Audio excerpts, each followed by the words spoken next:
அனைவருக்கும் வணக்கம். எப்படி இருக்கீங்க?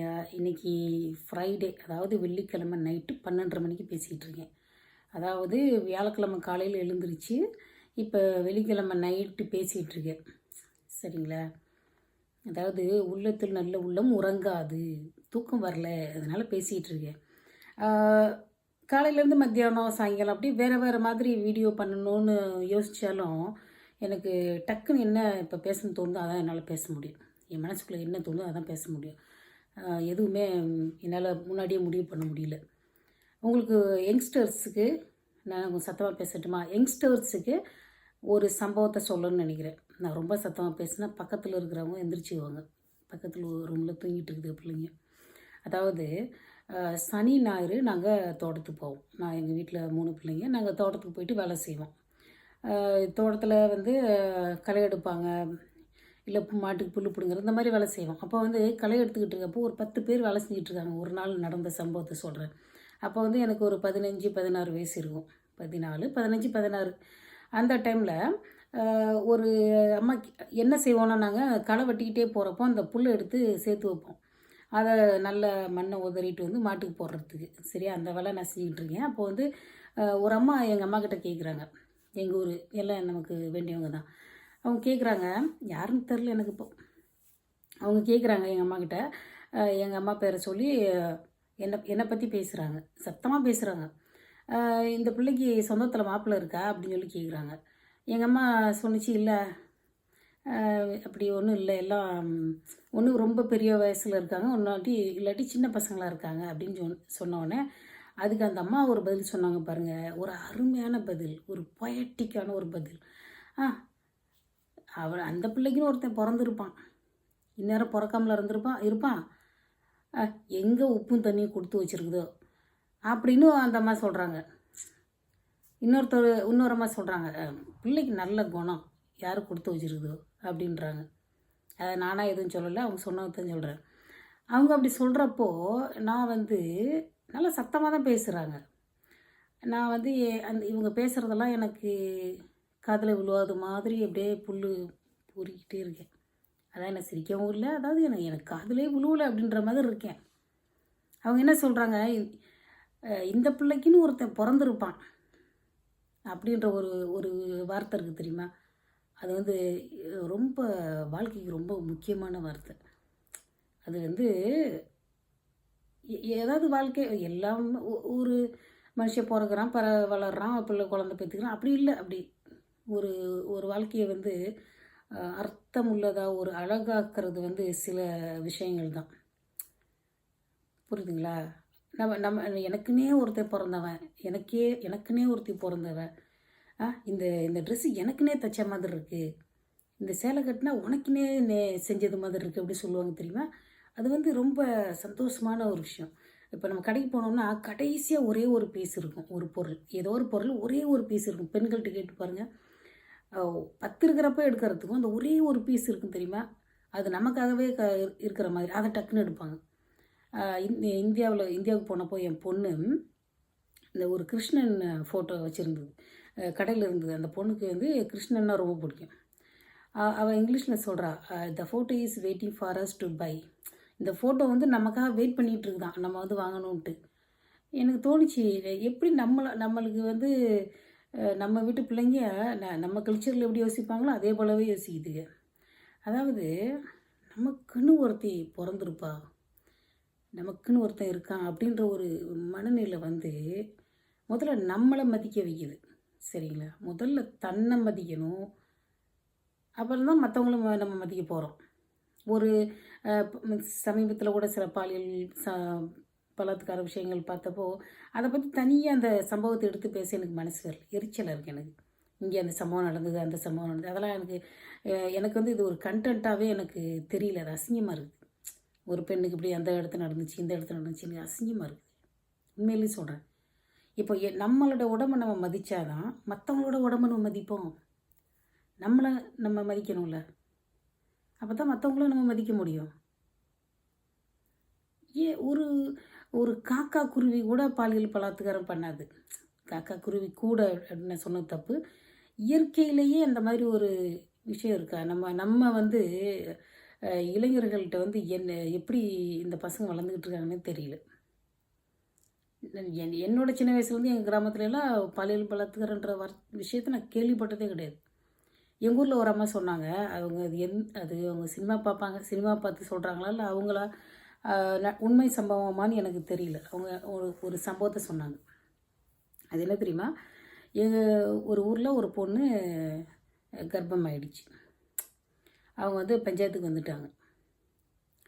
அவங்க கேட்டாங்களாம், அந்த பஞ்சாயத்துக்காரங்க கேட்டாங்களாம், அவங்களாம் நீங்கள் நம்மளோட பார்வையில், மக்கள் பார்வையில் அவங்க படிக்காதவங்க. அவங்க வந்து கேட்குறாங்க அந்த பொண்ணுக்கிட்ட. ஒருத்தர் கேட்குறாரு, அந்த முக்கியஸ்தர், ஏம்மா உன்னோட உங்ககிட்ட இருக்க அந்த கீரைத்தலையை யார் கொடுத்தது அப்படின்னு சொல்லி கேட்டாராம்மா. அதுக்கு அந்த பொண்ணு சொன்னிச்சான், இந்த பையன்தான் அப்படின்னு சொன்னிச்சான். அந்த பையனை கேட்டாங்களாம், என்னப்பா அது உண்மையா அப்படின்னு. ஆமான்னு சொன்னோம். ஆமாம் நான் தான் காரணம்னு சொன்ன உடனே தாலி கட்டுறியா அப்படின்னு சொல்லி கேட்டாங்களாம். சரி தாலி கட்டுறேன். அந்த பையனோட இடுப்பில் இருந்த அருணா கயிறு தெரியுமா? கருப்பு கலர் அருணா கயிறு. அந்த கயிறு எடுத்து அந்த பொண்ணுக்கு தாலி கட்ட சொன்னாங்களாம். எப்படி இருக்குது பாருங்கள். அவ்வளோதான் பிரச்சனையே முடிஞ்சுது. ஆனால் இந்த படித்த மனிதர்கள் எப்படி பேசுகிறாங்க பாருங்கள். ஐயோ ரொம்ப மோசமாக இருக்குது. படித்த மனிதர்கள் பேசுகிறதெல்லாம், அதாவது படிக்காத மனிதர்கள் வந்து இலைமறை காயாக பேசுகிற ஒரு விஷயத்த படித்த மனிதர்கள் எப்படி பேசுகிறாங்கன்னு பாருங்கள். என்ன நடந்தது, அது அந்த ரஞ்சிதமே பாட்டில் ஒரு வார்த்தை வருது தெரியுமா? அது நடந்ததா, அப்படி நடந்துச்சான்னு ஒரு நீயா நானாலும் ஒரு லேடி சொல்கிறாங்க. அதாவது ஒரு நீதிபதி கேட்டாராம், அந்த மாதிரி நடந்துச்சா? அப்புறம் வந்து அந்த வார்த்தைகள் அப்படி அப்படியே வெளிப்படையாக பேசுகிறாங்க. படித்த மனிதர்கள் பேசுகிறது வந்து எப்படி ஒரு, அதெல்லாம் நான் உதாரணத்துக்கு கூட சொல்ல விரும்பலை. அது படிக்காத ஒருத்தர் கேட்டாராம், இந்த கீரைத்தலை யாருமா கொடுத்தது அப்படின்னு சொல்லி கேட்டாராம். எப்படி இருக்கு பாருங்கள். பாலியல் பலாத்காரம் செய்கிற அளவுக்கு நீ ஒரு ஆண் மோசமாக போகிறான்னா அவனுக்கே அவனோட உடம்பு மேலே மரியாதை இல்லை. உள்ளம் பெருங்கோயில் ஊன் உடம்பு ஆலயம் இல்லையா? அப்போ வந்து ஒருத்தரை வந்து நேரடியாக போயிட்டு அப்படி பலாத்காரம் பண்ணுறப்போ அந்த சிந்தனை அளவில் எவ்வளோ மோசமாக இருந்திருப்பான்னு யோசித்து பாருங்க. அதாவது வாய்ப்பு கிடைக்காத வர மனிதர்கள் வந்து யோக்கியமாக இருக்கிற மாதிரி, சரிங்களா? வாய்ப்பு கிடைச்சதுனா தான் தெரியும் யார் நல்லவங்க யார் கெட்டவங்க. நான் உங்களுக்கு ரொம்ப நாளுக்கு முன்னாடி ஒரு சம்பவத்தை சொல்லணும்னு நினச்சேன். அது பேசுகிறப்பே ஞாபகத்துக்கு வருது. தயவு செஞ்சு இளைஞர்கள் வந்து இப்போது படித்தோமா வேலை, அதாவது பேசிக்காக ஒரு லைஃப்னு ஒன்று இருக்குது தெரியுமா? படித்தோமா, வேலைக்கு போனோமா, சாப்பிட்டோமா, தூங்கினோமா, நம்ம ஆரோக்கியத்தை கவனித்தோமா. டிவி சினிமாவெல்லாம் விடுங்க, அது வந்து அவசியமே இல்லாதது. அது பார்க்கலன்னா நம்ம ஒன்றும் செத்து போயிட மாட்டோம். நம்ம வாழ்க்கையை நம்ம வந்து நிதானமாக பொறுமையாக யோசிக்கிறது இல்லை. 1008 விஷயங்களை மண்டையில் போட்டு உருட்டிக்கிட்டு இன்னொரு பக்கம் வந்து வீணாகவும் போகிறது. அந்த அந்த யூனிவர்சிட்டியில் நடந்த சம்பவத்தை சொல்லட்டுங்களா? எனக்கு அது சொல்கிறது கஷ்டமாக தான் இருக்குது. அது வந்து என்னை டிஸ்டர்ப் பண்ணிக்கிட்டே இருக்குது. என் மேலே எந்த தப்புமே கிடையாது. நான் வந்து யூனிவர்சிட்டியில் படிக்க சேர்ந்தப்போ அந்த வயசுக்குரிய மெச்சூரிட்டியான ஆள் கிடையாது. நான் அப்போ வந்து யூனிவர்சிட்டி ஹாஸ்டலில் இருந்தேன். அப்போ அங்கேருந்து சைக்கிளில் வருவேன். அந்த சைக்கிள் வந்து என்னோடது கிடையாது, என்னோடய ரூம்மேட்டோடது. அந்த பொண்ணு வேறு ஒரு யூனிவர்சிட்டியில் படிக்க போய் சேர்ந்துட்டதுனால அந்த சைக்கிள் அங்கேயே இருந்துச்சு. நீ யூஸ் பண்ணிக்கோன்னு சொல்லி வச்சுட்டு போனாங்க. அந்த பொண்ணு அதுக்கப்புறம் வரல. அந்த பொண்ணு தற்கொலை பண்ணி இறந்து போயிட்டாங்க. அது எனக்கு ஒரு வருஷம் கழிச்சு தான் தெரியும். அந்த சைக்கிளில் போயிட்டு ஹாஸ்டல் வார்டன்ட்ட ரிட்டர்ன் பண்ணேன் பாருங்கள், அப்போ தான் தெரியும். அது வரைக்கும் எனக்கு தெரியாது. அந்த சைக்கிளில் நான் வந்து கிளாஸுக்கு போய்கிட்டு இருக்கேன். அந்த டைமில் 2008 ஒரு கருத்தரங்கம் நடக்குது எங்கள் யூனிவர்சிட்டியில். அந்த 2028 அரசாங்கம் இருக்குல்ல, தமிழ்நாடு அரசு வந்து ப்ரொஃபஸர்ஸ் வந்து அரசு வேலைக்கு போகிறாங்கல்ல, அவங்களுக்கு வந்து ட்ரைனிங் கொடுக்குறாங்க. அந்த ட்ரைனிங் கொடுக்குற அந்த நபர்கள் வந்து ஒரு 50 பேர் இருப்பாங்க, பேராசிரியர்கள். அவங்களுக்கு வந்து எங்கள் தமிழ் டிபார்ட்மெண்ட்டில் ட்ரைனிங் நடக்குது. அதாவது நாங்கள் கிரவுண்ட் ஃப்ளோரில் இருக்கோம், அங்கே ஃபஸ்ட் ஃப்ளோரில் நடக்குது. அவங்க எங்கேயோ தங்கியிருப்பாங்க போல இருக்குது. எங்கே தங்கிட்டு வராங்களோ நமக்கு தெரியாது. அதில் ஒரு பேராசிரியர் வந்து, அதாவது புதுசாக வேலை கிடைச்ச அந்த பேராசிரியர், அந்த சைக்கிள் நான் நிறுத்துவேன் தெரியுமா, அங்கே நின்றுட்டுருக்கிறாரு.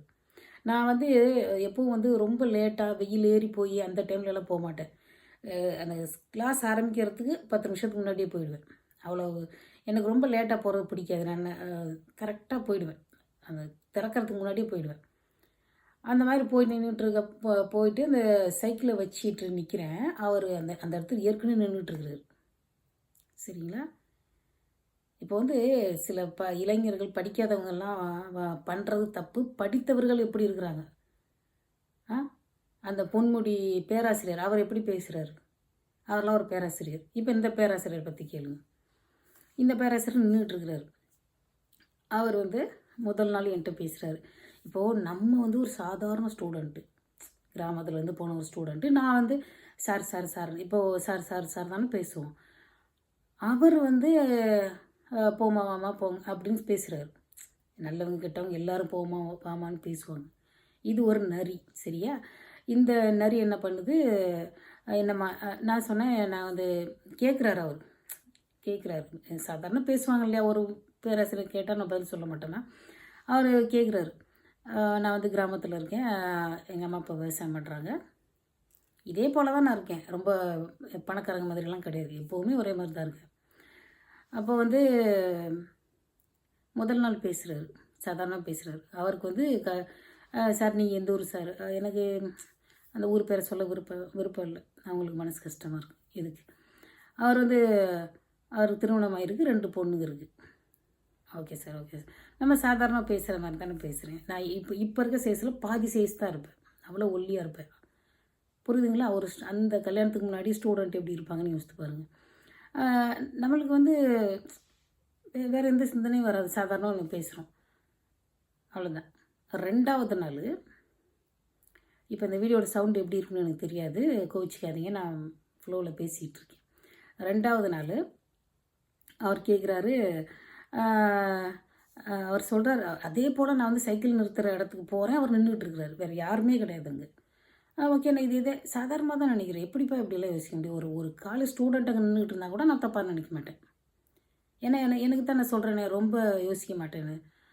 ஏன்னா ஒருத்தர் வாயை திறந்து ஒரு விஷயத்த சொன்னால் மட்டும்தான் நான் வந்து நம்புவேன். அவங்களோட செய்கைகளை வச்செல்லாம் நான் யாரையும் வந்து ஒரு முடிவுக்கு வர மாட்டேன். அவர் நின்றுட்டு இருக்கிறாரு. அவர் என்கிட்ட சொல்கிறார், என்னவா அப்படிமா இருக்க அப்படி இப்படின்னு பேசிட்டு கேட்குறாரு, நான் உனக்கு வந்து படிக்கிறதுக்கு பணம் கொடுக்குறேம்மா அப்படின்னாரு. நான் சும்மா இப்போ வேணான்னு சார் பரவாயில்ல சார், பரவாயில்ல சார், ஓகே சரிங்க சார், சரிங்க சார் அப்படின்னு சொல்கிறேன். அப்போ வந்து எங்கள் அப்பா உயிரோடு தான் இருந்தார். அப்போ எங்கள் அப்பா அதுக்கப்புறம் ஒரு சில மாதம் கழிச்சு தான் இறந்து போனார். அப்போ வந்து எங்கள் அப்பா உயிரோடு தான் இருக்கிறாரு. அப்போ வந்து அவர் கேட்குறாரு, நான் உனக்கு படிக்கிறதுக்கு பணம் கொடுக்குறேம்மா அப்படின்னு சொன்னார். இல்லை சார், வேணாம் சார், எங்கள் அம்மா அப்பா பார்த்துக்குவாங்க அப்படின்னு சொல்லிட்டு நான் விட்டுட்டேன். அது சாதாரணமாக நான் எடுத்துக்கிட்டேன். ஒருத்தர் ஒரு கிராமத்தால்னா இறக்கப்படுவாங்க அந்த மாதிரி நினச்சி விட்டுட்டேன். அந்த வார்த்தைக்கு அப்புறம் அவர் சொல்கிறாரு, எனக்கு உன்னோட சுறுசுறுப்பு பிடிச்சிருக்கு அப்படின்னாரு. ஏன்னா நான் வந்து எப்படி சொல்கிறது, கொஞ்சம் வேகமாக சைக்கிள் ஓட்டுவேன். இப்போ நீங்கள் யோசித்து பாருங்கள், இப்போ இருக்கிற மாதிரி ஒரு உடல்நிலை இருக்குமா கல்யாணத்துக்கு முன்னாடி? எனக்கு உன்னோட சுறுசுறுப்பு பிடிச்சிருக்கு அப்படின்னு சொன்னார். Okay sir, okay sir, bye sir அப்படின்னு சொல்லிட்டு நான் போயிட்டு வரேன்னு சொல்லிட்டு போயிட்டேன். எனக்கு இது ஒரு சாதாரண ஒரு விஷயமா நான் எடுத்துகிட்டு போயிட்டேன். என்னோடய ஃப்ரெண்டு ஒரு பொண்ணுக்கிட்ட நான் சொல்கிறேன், சசி இந்த பேச்சு சரியில்லை, இனிமேல் அவர்கிட்ட பேசாத அப்படின்னு அந்த பொண்ணு சொல்கிறாங்க. ஏன்னா வந்து அவங்களுக்கு புரியுது சம்திங் ராங் அப்படின்ட்டு. நான் சொன்னேன், எப்படி சொல்கிறீங்க, என்னால் நம்ப முடியல, ஏன்னா அவர் வந்து திருக்குறள்லாம் படித்தவர், ஒரு பேராசிரியர், எப்படி சொல்கிறீங்க அப்படின்னு சொல்லிட்டு அந்த பொண்ணுக்கிட்ட நான் விவாதம் பண்ணுறேன். அந்த ஒரு பொண்ணுக்கு மட்டும்தான் அந்த விஷயம் தெரியும். இப்போ உங்கள்கிட்ட நான் வீடியோவில் சொல்கிறேன், எங்கள் வீட்டுக்கெல்லாம் தெரியாது. எனக்கு ரொம்ப மனசு கஷ்டமாக போச்சு, ஒரு பேராசிரியர் பற்றி அப்படி சொல்லிட்டாங்களே அப்படின்னு. ஆனால் எனக்கு மனசுக்குள்ளே என்ன தோணுதுன்னா, அவர் பேச்சு சரியில்லை அப்படின்னு சொன்னதை வச்சு சரி நம்ம அது உண்மையாக இல்லைன்னு தெரிஞ்சுக்கணும் அப்படின்னு சொல்லிட்டு நான் மறுநாள் போகிறேன். மறுநாளும் அவர் அந்த சைக்கிள் நிறுத்துகிற இடத்துல நின்றுட்டுருக்கிறாரு. சரிங்களா? எனக்கு அப்போ தான் ஒரு மாதிரி மனசுக்கு பதக்குன்றது, என்னடா டெய்லி வந்து நின்றுட்டுருக்கிறாரு. ஏன்னா அதுக்கு முன்னாடி நான் சந்தேகப்படல, ஆனால் நமக்குள்ளே மனசுக்குள்ளே ஒரு விஷயம் வந்துருச்சுல்ல, இவர் சரியில்லை அப்படின்ற ஒரு வார்த்தையை கேட்ட உடனே அவர் நிற்கணுன்னு ஒரு மாதிரி பயமாயிடுச்சு. ஒரு மாதிரி சொரக்குங்க தெரியுமா, அந்த மாதிரி ஆயிடுச்சு. என்னம்மா அவர் கேட்குறாரு என்கிட்ட, கேஷுவலாக கேட்குறாரு, என்னம்மா நல்லா இருக்கியாம்மா, என்னம்மா நான் நேற்று சொன்னனே அப்படின்னு சொல்கிறாரு. நான் நான் ஏற்கனவே என் ஃப்ரெண்டுகிட்ட சொல்லிட்டு தான் வந்தேன். நான் வந்து இந்த விஷயம் நீங்கள் சொல்கிறது உண்மையா இல்லைன்னு நான் கண்டுபிடிக்கணும் அப்படின்ட்டு. ஏன்னா எனக்கு வந்து அதை அப்படியே முடிச்சுக்கிறதுக்கு, அதாவது ரிசல்ட் என்னன்னு தெரியாமல் முடிச்சிக்க விருப்பம் இல்லை. நான் வந்து உண்மையில் என்ன நோக்கத்தோடு பேசுனாங்கன்னு தெரிஞ்சுக்கணும். நான் அவரை பார்த்து நான் சொன்னேன், எனக்கு எனக்கு வந்து என்னம்மா யோசித்துருக்க அப்படின்னு, என்ன நினைக்கிற அப்படின்னு சொல்லி சொன்னப்பவே டக்குன்னு நான் சொல்லிட்டேன். என்ன சொன்னேன் தெரியுமா, எங்கள் அம்மா அப்பா வந்து விவசாயம் பண்ணுறாங்க தான், எங்களுக்கு நிறைய நிலம் இருக்குது, எங்கள் வீட்டில் வந்து 4-5 மாடு இருக்குது. உண்மையிலே அப்போ இருந்துச்சு. 4-5 மாடு இருக்குது. அந்த விவசாயம் பண்ணுற காசை வச்சு தான் எனக்கு வந்து ஹாஸ்டல் ஃபீஸ்லாம் கட்டுறாங்க. எனக்கு காசு பிரச்சனை கிடையாது. உங்கள் பொண்ணுங்களை படிக்க வைக்கிறதுக்கு பணம் தேவைப்பட்டால் கூட எங்கள் அப்பா தருவார். புரியுதுங்களா? இது அப்படியே ஒரு முகத்துக்கு நேராக அவரை பார்த்துட்டே நான் சொன்னேன். எனக்கு அந்த டைமில் எப்படி எவ்வளோ தைரியம் வந்துச்சுன்னு தெரில. ஒரு பேராசிரியரை பார்த்து எப்படி பேசினேன்னு எனக்கே தெரில. உங்கள் பொண்ணுங்களை படிக்க வைக்கிறனா கூட எங்கள் அப்பா பணம் தருவார் அப்படின்னு சொன்னேன் பாருங்கள். அப்போ அந்த முகம் அப்படியே சுருங்கிச்சு பாருங்கள். ஒரு மாதிரி அவமானமாக ஒரு அந்த ஃபீல் வந்தது பாருங்கள். அப்போ தான் நான் கண்டுபிடிச்சேன். இவர் வந்து பணம் கொடுக்குறேன் அப்படின்னு சொன்ன வார்த்தையும், உன்னோட சுறுசுறுப்பு பிடிச்சிருக்குன்னு அந்த சொன்ன வார்த்தையும் ரெண்டுக்கு சம்மந்தப்பட்டதுன்னு. அந்த முகம் சுருங்கி போச்சு பாருங்கள். அப்போ தான் நான் கண்டுபிடிச்சேன், சரிதான், அவங்க சொன்னது கரெக்டு தான், இவர் வந்து சரியில்லாத ஒரு நபர். ஏன்னா ஒரு ஸ்டூடெண்ட் வந்து ஒரு பேராசிரியர் அந்த மாதிரி ஒரு நோக்கத்தில் அணுகவே முடியாது. புரியுதுங்களா? ஒரு பேராசிரியர் வந்து ஒரு ஸ்டூடெண்ட்டாக அப்படி நினைக்கவே கூடாது. அதாவது நான் உனக்கு பாடம் நடத்தலை, அவர் எனக்கு பாடம் நடத்தலை, அதுக்காக வந்து ஸ்டூடெண்ட்டு பேராசிரியர்ன்ற அந்த கேப் இருக்குல்ல, அது ஃபுல்லாகிடுமா என்ன? இல்லை, எப்படி அது சரியாகும்? எங்கேயோ ஒரு எப்படினாலும் அது சரியாகாது. அவர் என்ன நினைக்கிறாருன்னா, ஒரு ட்ரைனிங்க்கு வந்திருக்கோம், அந்த நாளை கூட அவர் வீணாக்க விரும்பல. புரியுதுங்களா? அவர் வந்து என்னை ஒரு ஸ்டூடெண்ட்டாக பார்க்கல, ஒரு பெண்ணாக மட்டும்தான் பார்க்குறாரு. ஏதோ ஏழை போல இருக்குது, காசை தூக்கி போட்டான்னா வருவாங்க. உலகத்தில் வந்து நான் சொல்கிறேன், என்னோடய அனுபவத்தில் நான் சொல்கிறேன், எவ்வளோ காசு கொடுத்தாலும் மனிதர்கள்கிட்ட நேர்மையை வாங்கவே முடியாது, உண்மையை வாங்கவே முடியாது. புரியுதுங்களா? நான் என்னோடய அனுபவத்தில் சொல்கிறேன், லட்சமாக பணம் கொடுத்தா கூட அவங்ககிட்ட இருந்து நேர்மை வரல, அவங்ககிட்ட இருந்து அன்பு வரல, அவங்ககிட்ட இருந்து உண்மை வரல. அதே போல் கோடிக்கணக்கில் நீங்கள் பணம் கொடுத்தாலும் ஒருத்தரை நீங்கள் வந்து ஸ்பாயில் பண்ணணும், ஒருத்தரை வீணாக்கணும்னு நினச்சிங்கனாலும் முடியாது. ஏன்னா அந்த உலகத்துலேயே நான் அனுபவப்பட்டு நான் சொல்கிறேன், இந்த உலகத்துலேயே ரொம்ப பெருசு எது தெரியுமா? மனசு தான். எவ்வளோ பெரிய படிப்பாளி, எவ்வளோ டிகிரி, எத்தனை சர்டிஃபிகேட் வாங்கினாலும் அந்த படிப்பை விட மேலானது மனசு. புரியுதுங்களா? படிப்பு, இந்த உலகத்துலேயே படிப்பு தான் சிறந்ததுன்னு நினைக்காதீங்க. படிப்பை விட பெருசு மனசு. ஒரு பொருள் ஒருத்தர் கொடுக்கறதுக்கும், ஒருத்தருக்கு நல்லது பண்ணுறதுக்கும், ஒருத்தர் கெடுதல் பண்ணாமல் இருக்கிறதுக்கும், ஒரு உலகத்தை எப்படி பார்க்கணும் அப்படிங்கிறதுக்கு எல்லாத்துக்குமே காரணம் படிப்பு கிடையாது, மனசு தான். படிப்புக்கும் படிக்கிற மாதிரியே மனசு இருக்கிறது இல்லை. சரிங்களா? ஒன்றுமே எழுத படிக்க தெரியாத ஒரு மனிதனுடைய பரந்த சிந்தனையை கூட நான் பார்த்துருக்கேன். நிறைய படித்த கிரிமினல்களை நான் பார்த்துருக்கேன் வாழ்க்கையில். எவ்வளோ காசு கொடுத்தாலும் அவங்கள்ட்ட இருந்து ஒரு நேர்மையை நம்மளால் ஏற்படுத்தவே முடியாது. புரியுதுங்களா? ஒரு விஷத்துலேருந்து நீங்கள் உங்கள் பாலை எடுக்கணும்னு நினச்சிங்கன்னா முடியாது. ஒரு விஷம் இருக்கிற பானையிலேருந்து நீங்கள் எம்புடு கடைஞ்சாலும் பால் வராது. புரியுதுங்களா? அதுபோல் அந்த சுட்டாலும் சங்கு வெண்மை தருங்கிறதுனால நீங்கள் என்ன பண்ணாலும் நல்ல மனுஷங்களை மாற்றவே முடியாது. ஒரு பிள்ளை வந்து பிடிவாதமாக இருந்துச்சுன்னா அது பிடிவாதத்தை நம்ம மதித்து அதை நல்ல வழியில் கொண்டு போக பார்க்கணும். சில பிள்ளைங்க வந்து பிடிவாதம் பண்ணாது, நம்மக்கிட்ட பிடிவாதம் பண்ணாது, அந்த பக்கம் போய் இவெல்லாம் ஒரு ஆள், இவெல்லாம் ஒரு ஆளுன்ட்டு போகும்.